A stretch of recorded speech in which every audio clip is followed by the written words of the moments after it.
What's up, guys? Welcome to Hand Fighting with Nicky Rod.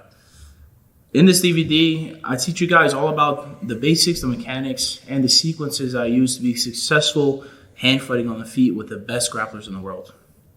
I'm happy to present this knowledge to you. Understand that there's many different various ways to implement hand fighting in your grappling, and know that it takes a while to build up to being proficient and able to use these techniques in practice. So it's better to start training now, sooner, as opposed to later.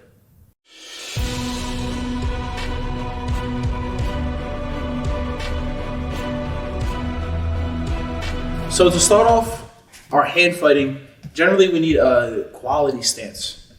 Understanding that being too high is just as bad as being too low. Generally when I'm in a wrestling stance, I'm not bent over at the back to where my weight's on my toes and it's easy for my opponent to move me around. I'm also not too high to where it's easy for me to get pushed around a bit. I like to have a nice low stance where my legs are bent and I'm ready for offensive movements. I'm hard to push around and I have a really good base where I can go from left to right, forward and backward as I wish.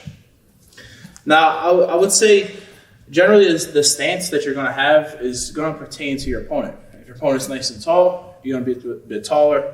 If your opponent's short or in a really low wrestling stance, generally you want to match them. If my opponent's in front of me in a stance, I like to understand that keeping my head level just below his is very beneficial towards my setups. As to if I'm up high, this is not as good, and vice versa. If he's in a stance and I'm really low, it's equally as bad. So when I see an opponent in a wrestling stance, I like to match his level and then get just an inch or so lower. That way when I'm pushing and pulling, it comes in my favor. If you look at a guy like Galvo, right? Great jiu-jitsu style wrestler, but he has a good advantage because he's shorter than these guys. So where he can be standing straight up, but all the while being lower than your opponent. So a tall guy like myself, we really have to focus on having a good quality stance. If I'm higher, if I have head height on the guy, it's going to be easy for him to start attacking legs and changing level. If I'm too low, it's going to be easy for him to pull on my head and get my weight towards my hands, which is also a bad deal. So opponents in a stance, I like to match his height and just get an inch or so lower than his. So recognizing whenever you're in a stance, match your opponent's height, drop your level just an inch or so, and then we can get moving. Here I'm staying, matching his level in a nice low stance right below him, and we're moving around. Okay, so make sure, just recognize that when you're in a wrestling stance, if your opponent's tall, it's okay to match that height, just keep your head height a bit shorter than his, vice versa. When he's super low, we got to get low as well in order to protect our legs a bit better. It's a good idea while we're hand fighting to create small goals. When I'm hand fighting with an opponent, a lot of times I like to win inside position in order to help set up my shots. I keep a nice level stance and I'm working my hands on the inside of my opponent's body. That way I can control him a bit better. Again, the goal of hand fighting is to get our bodies in the correct position. That way it's easier for us to take shots. I use hand fighting to create angles, to create the right kind of environment, so it's easy for me to start attacking legs and getting to my opponent's hips. So I'm in front of my opponent, and generally when we're wrestling, an opponent looks to get a collar tie or some kind of inside position. Immediately, I look to circle my hands inside to where I have the inside position. I'm controlling the shoulders, the biceps, and the collar tie. So whenever I'm pommeling arms or I'm in the hand fight, I have the idea, the understanding that controlling the inside position is very beneficial towards my attacks. Now, there's different ways we can attack. Even if we having a trouble getting inside position, we can also use things like outside position to score. But for this specific kind of concept, understanding that inside position is usually better than outside position. So whenever an opponent gets inside position on me, I have the concept and the understanding that winning inside battles is very beneficial towards setting up my shot properly. So every time an opponent has collar ties or he has an inside position, I'm always looking to pommel my hands inside, get my own collar tie, get my own pulse on the shoulder. That way I can start setting up shots and takedowns. Again, winning the inside battle winning the inside hand fight a lot of times can allow us to get to a correct angle. That way our takedown is much easier. So the concept of gauging distance. A lot of times touching my opponent from here is very important, especially at the start of the match. As soon as the match starts, when I'm competing, I like to boom, the whistle blows, I'm touching, I'm making contact.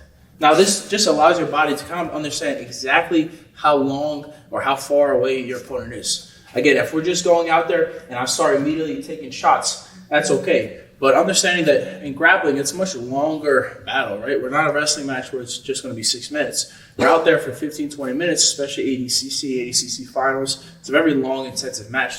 So you have to spend time winning the hand fight and breaking your opponent down. As soon as the match starts, I always like to make contact. I'm the first to make contact.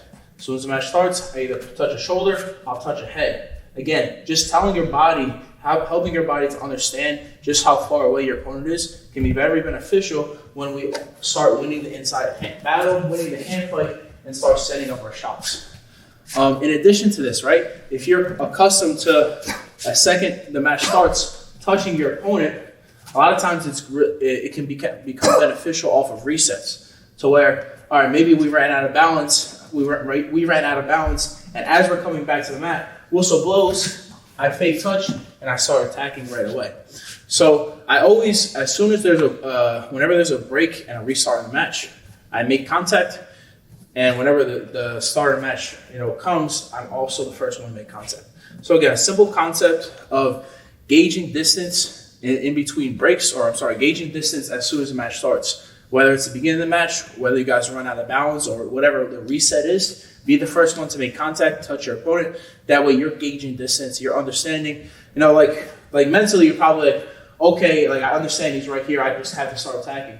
But your body feels a little bit differently. You have to make it connect a little bit better. I touch him, I'm like, all right, I know exactly how far away he is. I have that better range, better gauge of distance. Now it's going to be much easier for me to start winning the hand fight and start getting to my attacks.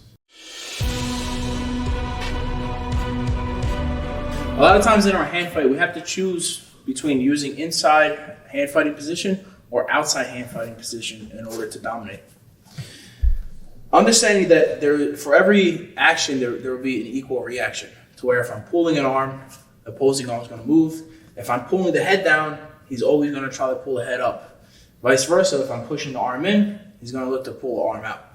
So having that constant understanding that I can cause active reactions depending on how I'm manipulating my opponent's body.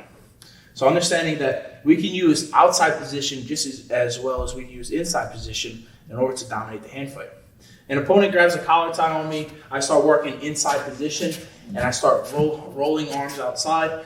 I'm not to specify too much on technique, but more to help you guys understand that every time I grab an outside position, I can start pushing it towards the inside. And every time I start pushing an arm towards the inside, it's going to look to pull that elbow away and open. So again, we're looking to cause reactions that will help benefit us during this hand fight. Every time I push an opponent inward, he's going to look to open this up, and I can use that reaction in order to start attacking or in order to start creating more reactions. Again, I have things like this where I push the elbow, he looks to open it, I can start attacking. I'm pulling ahead. Because I'm pulling ahead, I know he's going to look to pull the head up. Whenever I'm pulling the head downward towards the mat, he's going to look to raise his head height and pull up. So again, understanding the concept of we don't need inside position to win a hand fight. We can use outside position and manipulate the body inward in order to get that outside reaction. Generally, when we have inside position, we're looking to open our opponent, but when we have outside position, we're looking to push him inward, push everything inward in order to get the reaction of him opening. So it's kind of the concept of give him the opposite reaction that you want. Again, I'm in front of an opponent. Whenever we're moving around here, he's constantly going to be battling for dominant hand fight position. And I can do things like push elbows inward. I can push and pull the head from the outside and manipulate his hands in order to get him moving. So again, just a simple concept of understanding that we can start using outside hand fighting position to start pushing his arms and ligaments across his body. That way we can cause a reaction of him opening up. Again, using hand fight to dominate the match is a very efficient and effective way to kind of wear your opponent down and get to your best takedowns, your best shots. Whenever I'm attacking, generally I'm looking to create angles to where I can get closer to an opponent's leg, I can get his weight on his toes or even on his heels. So whenever I understand that I have this hand fight, I can start pushing inward in order to get an outward reaction, and vice versa. I can start pushing outward in order to get an inward reaction. So concepts like this will always land you in a better hand fighting position. Understand that there's many different variations of hand fighting, and most of them are reaction based. We push in order to get a pulling motion, and vice versa. We pull in order to get a pushing motion.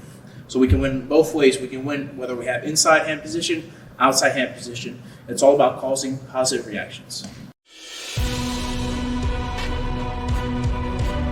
The concept of getting my opponent's weight on his toes. For every action, there's a reaction. Whenever I'm pushing my opponent backwards, generally he wants to be coming forward. So I understand that amongst the hand fight, I have this constant push and pull, this constant positional battle to where I use his reactions in order to get to my dominant positions. When I'm hand fighting and I'm looking for a kind of snap down, generally I don't want my opponent on his heels or straight up. It's going to be fairly difficult to snap an opponent that's walking backwards, right? It's pretty hard to snap somebody that has strong spine, their weight's on his heels. So I'm always looking for get the reaction of my opponent on his toes. Whenever I can get his weight on his toes, get my opponent stumbling, it's going to make it much easier for me to start implementing things like snap downs. So whenever I'm hand fighting, whether I'm dominating outside or inside position, I'm looking to push my opponent backwards. Whenever I can get him going backwards, I know that soon after he's going to look to come forward. So whenever I can push my opponent backwards and start dominating this inside position, I use this to my advantage. As I feel his weight coming on his toes, I can start implementing things like snap downs, go behinds, and causing different reactions. So understanding that allowing your opponent to have a decent stance and hand fight with you is good, but also push him in the direction that's going to benefit you. If we're just kind of circling here and we're pulling around, that's okay. But again, we're not really setting up our future for this short-term match. When I'm in here, I'm always looking to change his direction and manipulate his body. I'm pushing, all the while I'm winning inside position, I'm pushing him backwards, trying to get his weight on his toes. As I feel him coming in towards me, I can start implementing things like snap downs, pulling him around, elbow passes, a bunch of different variations of hand fighting, all driven by the concept of getting my opponent's weight on his toes. Even in the highest level of wrestling and grappling matches, you see, once even a high-level guy gets on his weight on his toes, it's pretty easy to snap him on down and get to a much more dominant position. So again, grasping and understanding the concept, whether we have outside or inside hand position, pushing our opponent backwards will almost always make him want to come forward. If we can make our opponent pressure forward, that means his weight's on his toes. If we can get the weight on his toes, we can have a successful snap down. So no matter we're hand fighting or pushing and pulling, I'm trying to push him backwards. As his weight comes forward, I can start implementing things like snap downs. So again, concept of not having your opponent weight on his heels, not having him in a square stance, but having his weight on his toes. Making our opponent stumble and keeping the weight on his toes will allow for us for much more dominant hand fighting and allow us to win the hand fighting position. So getting my opponent's weight on his heels is an equal concept to the weight on the toes. Previously, we talked about opponents getting his weight on his toes, that way we can implement snaps. But soon after snapping, you understand that your opponent's going to look to have a negative reaction. He's going to look to pull backwards away from that snap. So once we were pulling forward, now he's looking to defend, get his weight back under him, and his weight on his heels. Whenever my opponent's weight is on his heels, it's much easier to push him backwards, and it makes it more open for me to start attacking in different ways. Oftentimes, I can cause this weight on heel reaction by doing things like pulling so his weight is on his toes. If I get my opponent's weight on his toes, he's going to look to reactively pull away, and boom, as he's going backwards, I can start setting up different things, takedowns, inside hand fight, etc. So oftentimes weight on the heels comes from weight on the toes. I can use different things like I'm pulling him, dragging him down, he's going to look to pull away, and then I can start dominating the inside position. Obviously, we have body locks, we have different shots we can take. Again, having these general concepts will allow for much better hand fighting. When our opponent's weight is on his toes from pulling, he's always going to look to pull away, and that's a good time to start going forward. Again, we want to attack in between these kind of movements, and it's a good idea to off-balance your opponent constantly. To where if we're circling, this is okay while we're hand fighting, but if I'm going in towards him, I'm pushing him, pulling him, snapping, and now he has his weight on his toes, it's going to make it much harder for him to win this hand fight. So understand, weight on toes, weight on heels, those are great times to start attacking. Whenever our opponent is in a kind of a really good stance, we have to manipulate his body position and make that stance a little less effective. Whenever he's here, I'm looking to pull on the head, reactively he's going to look to pull away, and we start having weight on his toes. So again, it's a constant push-pull battle. I'm looking to always off-balance my opponent using inside and outside hand fighting. In addition to that, I'm looking to push and pull my opponent backward, forward, left, or right in order to keep his toes, keep his weight distribution changing. And understanding as well that there's an action, there's a reaction to a reaction. And whenever I'm pulling him, he's going to look to pull backwards. Vice versa, if I'm pushing him, he's going to look to come forward. A lot of times these movements coincide. To where I'm pushing him backwards, he comes forward, I snap, he's pulling away, I can start attacking lower. Again, the back and forth. We get his weight on his toes, he reacts, he gets his weight on his heels, he reacts, and we have a back and forth battle. Constantly trying to win the hand fight, whether that be inside, outside position. Understanding that getting our opponent's weight on his heels and his toes can cause for dominant reactions when we're trying to win the hand fight. All right, guys, the concept of pulling the lever, I'm going to understand that the longest lever on my opponent's body is indeed the head. Whenever I can pull the head, generally the body follows, whether it's forward, left, or right. Wherever the head goes, the body and the hips are going to go as well. So understand that when we're in front of an opponent, anytime we can get a collar tie and start applying pressure and putting his weight towards his toes, it's a good idea. Again, weight on toes, weight on heels are equally as effective when we're trying to attack. But understanding that the longer I weigh on my opponent's head, the more tired he's going to get. And vice versa. If he's on my neck, I got to do a good job of getting him off because it's exhausting. So right as soon as you start the match, understand that we have to win inside position, and it's also a good idea to start controlling my opponent's head. Now, whether I do that with lead leg or rear leg, there's cause and effects to each of them. Whether understanding that when I'm collar tying with the lead leg, generally my lead leg is more vulnerable. Vice versa, when I'm collar tying with the rear leg, generally my rear leg is more vulnerable. So the concept of controlling your opponent's head is very important because it maximizes our leverage. I can also push away from the collar as well as I can pull. In addition to that, I can push right, I can pull left. So collar tying is a very effective way to kind of eliminate your opponent's hand fight. I can shut down whatever he's trying to do by controlling the collar tie, controlling the inside position.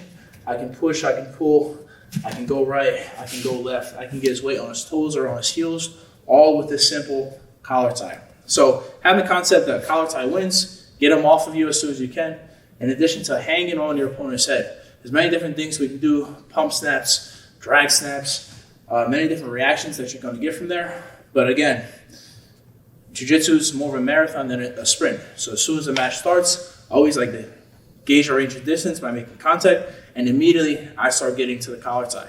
If you watch a match like me versus Orlando Sanchez in ADCC, as soon as the match starts, we shook hands, boom, I go collar tie, and I send him right to the mat. Hands are on the mat, and it's a really rough start for him. Now he's climbing the battle. He feels like, all right, this guy got the first collar tie on me. Now I'm chasing him around. I'm on the offense now because he already won that first second. So if we're talking competition, I always like to touch him, boom, hit him with a good collar tie, off balance him, make him feel a little bit of your power, make him understand that you're here to win. So controlling the head is very important. Understanding that the longest lever of your opponent's body is indeed the head. If we can control the head, the body will follow. Don't touch me. The concept of getting your opponent's hands off of you. A lot of times I see high-level matches where opponents get a collar tie, and now as soon as he gets a collar tie, it's a battle to get this arm off my head, and he's wearing me out every second that he's wearing on my head. Understand that every second that goes by that my opponent is yanking on my head, he's draining my energy bit by bit. Vice versa. When I'm on that collar, best believe he's feeling it. He's getting tired every second that goes by. So understand that your opponent is usually touching you in order to set up his own attacks, as should you be. When you're hand fighting, you should use the opportunity in hand fighting in order to get to your dominant positions where we can attack an opponent properly. Every time an opponent touches me, I have the idea of either I'm going to allow him to touch me so I can set up my shots, or I'm going to get him off of me immediately in order to get to a better position or in order to disrupt his movements. Again, when an opponent's touching me, generally he's touching me in order to set up his takedowns. And anytime I can disrupt his hand fight, it's usually setting me up in a better position. As soon as an opponent touches my collar tie, I look to start removing it immediately and circling away. And I have the same concept whether he touches on shoulders, I can start removing, he grabs an elbow, I start moving. So less specific, more general, whenever an opponent touches me, and I'm looking to create space, I get him off of me immediately. Generally, we're going to be in a stance moving around, and every time he touches a shoulder or a collar, I'm just going to get him off of me immediately and keep him away. Again, we can do this from a left to right motion, back and forth, and I always have the concept of chopping his hands off immediately. You'll see, even if a partner posts on the shoulder, this is him setting up shots. If I let him settle into this, hold it for a couple seconds, it's much harder to start moving this. As opposed to, as soon as he touches the shoulder, I start removing and re-attacking. He goes to a collar tie, I get it off immediately. He posts on the shoulder, I get it off immediately. He tries anything else, I start reacting and getting my body to a better position. So again, understanding that we can use the hand fight to get to dominant position. Have the knowledge that every time your opponent touches you during the hand fight, he's touching you with the intention of getting to a better position. If we can disrupt his hand fighting early on, it makes it harder for our opponent to gain dominance in the hand fight and more difficult for him to attack. So I have the understanding that every time my opponent touches me, I make the decision to, okay, I'm either going to allow him to touch me so I can start setting up my own offense, or I get his hands off immediately, disrupting his hand fight, make it harder for my opponent to get to dominant position, thus winning the hand fight. Head movement is always very important and extremely beneficial when we're hand fighting. Similar to when boxers are fighting and they're slipping jabs and slipping punches, we want to use that same concept when we're hand fighting. Every time an opponent looks to collar tie us, before he makes contact, I like to duck under, slip around in order to create a better angle for myself. If I'm hand fighting and he's collar tying me because I'm in a stagnant position, it's much easier for him to acquire dominance on my head. I have the knowledge that every time I'm stagnant in a still position, my opponent can collar tie me fairly easily. The second I start implementing things like movement, every time it goes to collar tie me, I'm stepping away, I'm ducking in and out. It makes it much harder for my opponent to grab a hold of my collar and my head.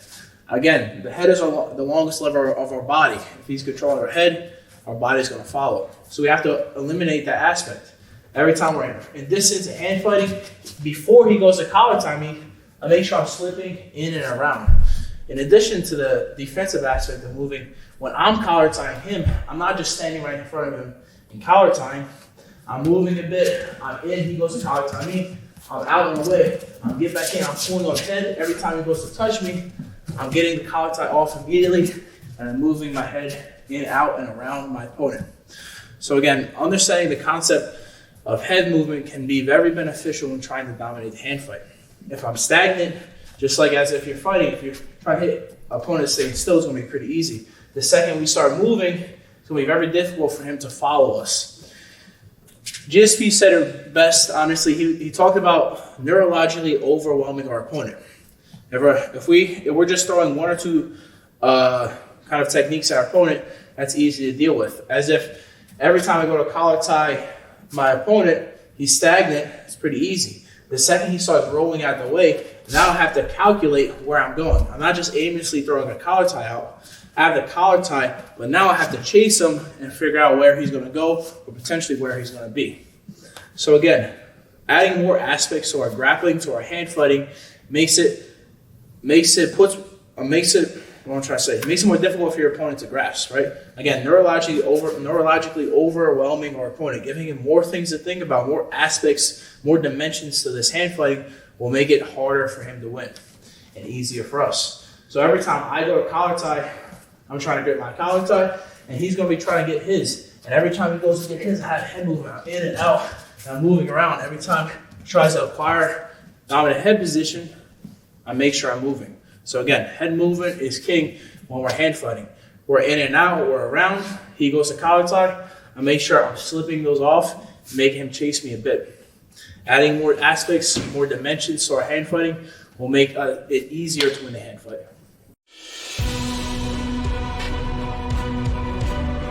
When to go. Understanding when it's our opportunity to start attacking, scoring, or getting to a dominant position on our opponent. I find that as soon as we start hand fighting, either at the beginning of a match or as soon as a reset hits, you have this opportunity to go when an opponent tries to start touching us and remaking contact. Again, if you watch back, I was talking a little bit about being the first one to make contact in a match. This goes kind of both ways, so where if an opponent touches me, I kind of want to be the first one to start attacking.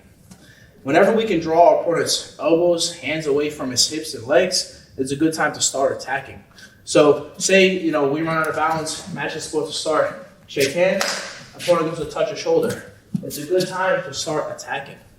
You find trouble when opponent touches us, and I'm thinking, all right, now I'll start clearing and moving, but it's already too late. I like to attack in between reactions, to where maybe even if I'm faking, he goes to touch a shoulder, and before he gets a hold of my shoulder, it's a good idea to start initiating attacks. So understanding whenever we can draw our opponent's elbows away from the hips, generally it's a good time to start attacking. And I think that earlier attack is better than later attack. To where even something simple like a collar tie, if he gets a collar tie on me, now I have to worry about clearing the collar tie and then attacking, as opposed to he goes for a collar tie. And as he's going for a collar tie, I'm already changing levels, moving around him, and getting to inside position. So understanding when to start attacking is a very common kind of question I see amongst grapplers. People are like, all right, now I'm setting up a shot, but when's the best time to go? I personally think best time to go is in between reactions. We can draw elbows and hands away from the hips. Whenever they go to try to touch us, before they actually touch us, it's a good time to start initiating attacks. Again, whenever they can get a collar tie on us and they settle in, it's much harder for us to start attacking, because then we have to get past the hands and then we get to the waist or get behind our opponent. As he gets a collar tie, now I have to worry about this. As opposed to as he's going for a collar tie, I can start bumping, attacking, or at least causing reactions. And understand, like, even something as like, if he goes to touch me, I just bump and I touch a leg, causing tenses, causing reactions, putting more dimensions to this hand fighting will make it difficult for my opponent.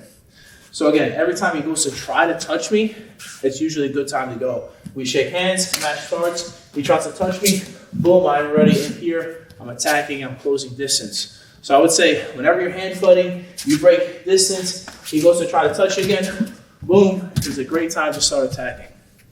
So again, just to reiterate, understanding when to go is very important. Whenever we can draw our opponent's elbows away from the hips, we can get their weight on their toes or their heels. We cause reactions like this, it's much easier for us to attacking. So one more time, whenever our opponent just tries to touch us, if they're touching us, it's a little bit harder. I want to go before he even touches me. He reaches, I start reacting and attacking.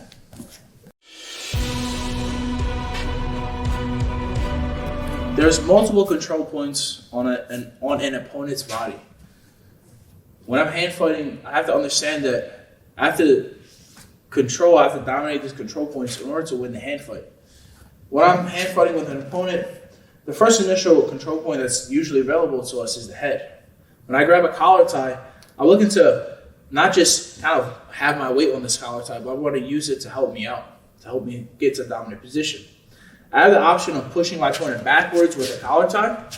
In addition to that, reactively, he's going to be coming forward. I can start pulling him as well. In conjunction with these, I can start pushing his head inward and outward using the same collar tie. So having an understanding that a really good control point on my body, on my opponent's body, is definitely the longest lever of my opponent's body, which is the head.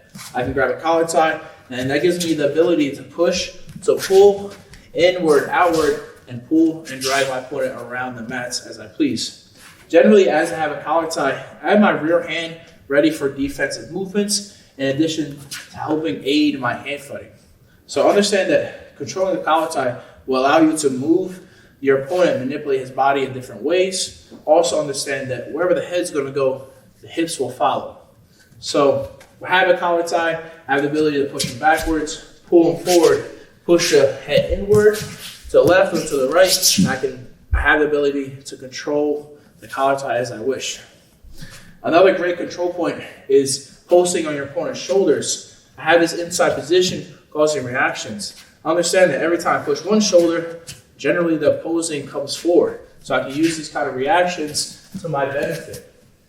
So whenever we have shoulders in front of us, I can use things like post, get reactions. I can also cup the outside of the opponent where I can start pulling and dragging him around. So multiple ways to manipulate my opponent's shoulders when we're winning this hand fight. I can use collar ties, I can push the shoulder, I can start pulling on the tricep around the armpit. When I'm pulling tricep, I kind of like to lock my fingers in here. I'm pulling and pushing the shoulder, using both of these movements together. Another really important way to control the arms would be the elbow position. I can do that whether my elbows are inside or outside of my opponent's elbows. I can use that with one hand or with two hands. Whether I'm here, always pushing, pulling, and moving my opponent around. The last thing we want is a stagnant opponent in a good stance. So I'm always manipulating the body. I'm using the collar tie to pull and push. I'm using shoulder ties, shoulder pushes to move my opponent around. I can also grab elbows, push elbows inwards, open elbows wide. So we have different things like this. There's multiple control points on our opponent. More specifically, when I'm inside position, I'm controlling the elbow. It's a good idea to open. Whenever I'm opening, he's going to be trying to close the elbow, so I can use that motion to reactively get the reactions that I'm looking for. Another really important control component is the ability to control our opponent's wrist, whether it's thumb down and or thumb up. It's always a great idea to control our opponent's wrist. Now understand that all of these have a give and take, right? Whenever I'm controlling the wrist, he has the ability to open this up, start attacking, re-dragging. But if I'm aware of this, it's going to make it much harder and difficult for him to attack. The idea of hand fighting is to use these multiple concepts to kind of coincide and work together. I can use collar ties to help aid this shoulder pressure. I can use shoulder pressure to help aid these slide bys and different kinds of wrist controls. So again, we have the main kind of control points on my opponent's body. Number one, we have the head, where we can start implementing different kinds of collar ties. Number two would be the shoulders, where I can push, I can pull, I can create claws out of the shoulders and armpit area. I can acquire underhooks from here as well, all controlling the shoulder, all ends in different results when we're hand fighting. In addition, I can control inside elbows with inside position. I can control outside elbows with outside position. I'm pushing these inward. And finally, I have the wrist, where I can control thumb down and or thumb up on my opponent's wrist in order to start helping drags, snaps, pass-bys, or even open of his arms up so I can start attacking the legs. All of these have one thing in common when I'm close to the opponent. It's a good idea to keep dominant head position. Now, what is dominant head position? This is good head position. But anytime I can get my forehead in my opponent's temple, pushing his head away from his center line in a fashion like this, that's considered dominant head position. This is a 50-50 where we're both neutral. The second I can get my head to the temple and get his head facing away from his center line, makes it much easier on me and much more difficult for my opponent. Understand that when you have that dominant head position, his first thing he has to do is get rid of your head position in order to start winning the hand fight. So while you're hand fighting, you're in close here, it's a good idea to use things like good head position and hand fighting in order to manipulate your opponent's body. So we have multiple points of contact in conjunction with dominant head position will allow you to control the hand fight more effortlessly. So just to reiterate, we're in front of an opponent. I have a collar tie. There's different things I can do from here. I can push, I can pull, push his head inward and outward from these collar ties. I have posts on the shoulder. I can go double posts, single pulls, push and go. Many different things. Sometimes I grab a claw in the tricep or in the armpit area, again controlling the shoulder. Now I can control elbows, whether I have inside position, outside position. I'm always looking to push these elbows in different directions, making my opponent move a lot more. In addition to these, I have control of the wrist, where I'm thumb down and or thumb up. I can use things like underhooks. I can start using drags. All of these things coincide together. Use collar ties to help the wrist control. Use wrist control to help the shoulder pushing and the underhooks. All the while using head position to win the hand fight. So again, using all these combined will allow you to win the hand fight. All right, guys, creating different angles when we're hand fighting. A lot of times, the goal of my hand fighting is to create an angle so I'm closer to attacking my opponent's hips and getting behind them. Again, whenever we're directly in front of our opponent, it's much easier for him to hand fight and defend takedowns and shots. To where, as I start implementing things like drags or push-bys, I have a much closer route to attacking my opponent. A lot of times I do things like I'll push and pull an elbow, and as he's reacting, I'll just start clearing the head and start creating this angle to where I'm much closer to my opponent. We could also do simple things like arm drags that also create this angle so I'm much closer to my opponent's hips. I can simply grab hips, get behind, start taking down. A lot of times when I'm hand fighting and I'm wrestling, my goal before even taking my opponent down to the mat is to get behind them. I find that oftentimes if I can get behind my opponent, it's a lot easier to put him down to the mat, and I even end up in a more dominant position. As to when I'm here, I can start hopping on the back, putting him down. In a standard takedown, we have to take down, pass guard, and then get right to the submission. In my case, a lot of times I end up on my opponent's back, so where I can start putting him down, and as soon as I put him down, I start implementing hooks and implementing chokes. So again, when we're hand fighting, it's a good idea to find different ways so we can start creating angles so it's easier to attack an opponent. Again, I really prefer an angle where I'm closer to my opponent's hip line so I can start attacking the back in a circular fashion, with off balances and creating the proper angle. In addition to this, sometimes because we have heavy forward pressure when we're hand fighting, we get a guy that pushes back into us pretty hard. As he pushes back into us, it's a good idea to start changing levels and start attacking the lower body and the legs. Whenever our opponent gives us heavy forward pressure and you feel they're really committing to pushing us backwards, it's a good idea to start changing levels. Where at first I'm pushing forward heavy, he reactively starts coming towards me, and I start doing things like ICs, ducking under his arms and hand fight in order to access the hip and the legs pretty easily. So initially I was trying to create an angle to where I get to the side and I can start attacking the hips and the legs or attacking behind my opponent. And now I'm starting to work different variations to where I'm pushing him backwards, he's coming back in towards me. And I want to do things like level changes, knee pulls, and attacking the lower body because of his heavy pressure. Again, understand that every action has a reaction. If I'm going to push my opponent backwards in a hand fight, generally he's looking to come forward towards me. So I have the reaction of him coming towards me. I can start using this hand fight to start ducking under my opponent, opening him up, and getting access to the legs and the hips fairly easily. Now, another great concept is to try to get our opponent's hands towards the mat. If at any point I feel him coming forward, I can start snapping, getting his weight on his hands, and start scoring from there. So I have the same concept of always pushing forward. I'm always kind of like circling towards my opponent's lead leg. Very rarely do you see me just kind of circling with my opponent. This is really not effective. Even if I'm hand fighting here, it's better to go in and circle as opposed to just circle laterally. So whenever I'm hand fighting and circling, I'm stepping towards my opponent's lead leg, towards the lead leg that I want. That way when I start actively clearing hands and shooting, it's much easier for me. So again, I have this heavy forward pressure. When he starts coming in towards me, I use things like level changes, elbow bumps, and many different hand fighting variations in order to have easier access to my opponent's legs.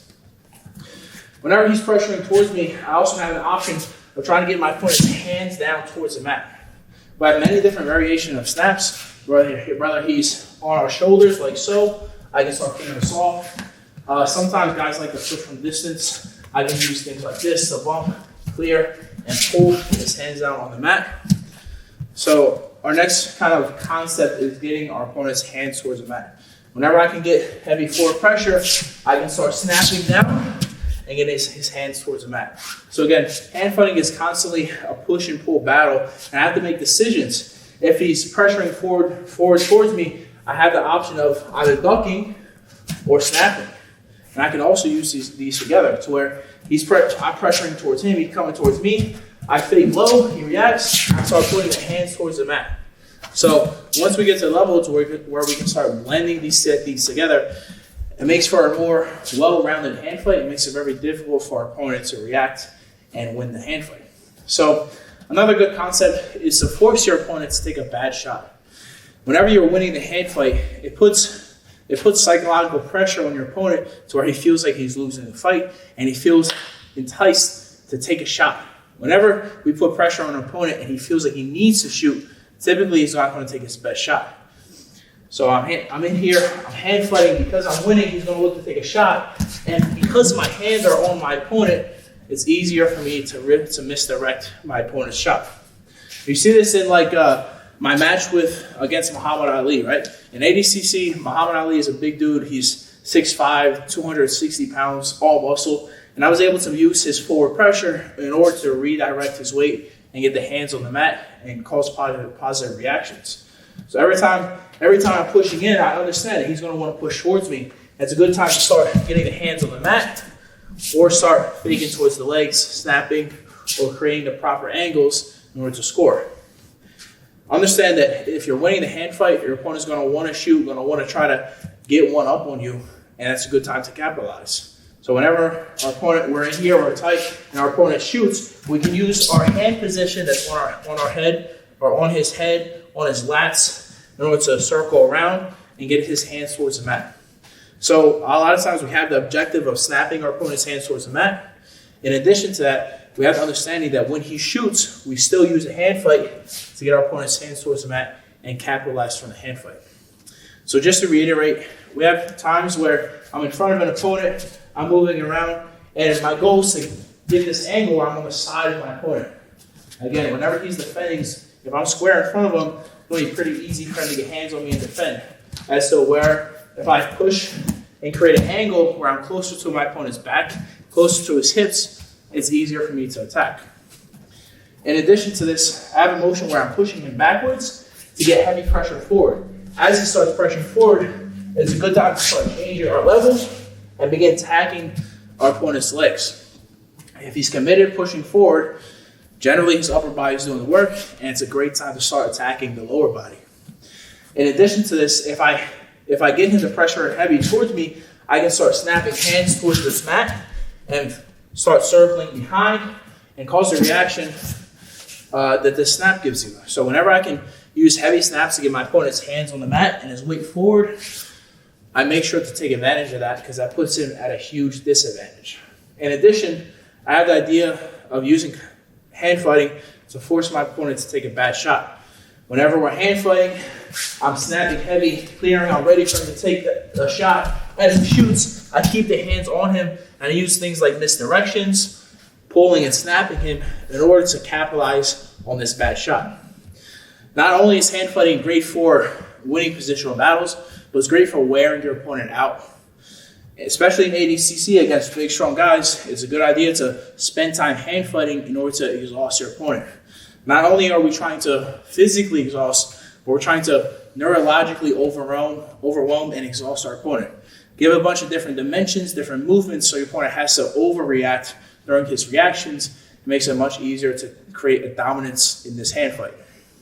So again, the concept of getting to the side of your opponent so you have a clear pathway, you're closer to the hips, pushing your opponent backwards with the understanding that he's going to want to come in towards you. That way we can start changing level, attacking the legs. In addition to the forward pressure that our opponent is giving us, we can start snapping, getting our opponent's hands towards the mat and causing reactions like that.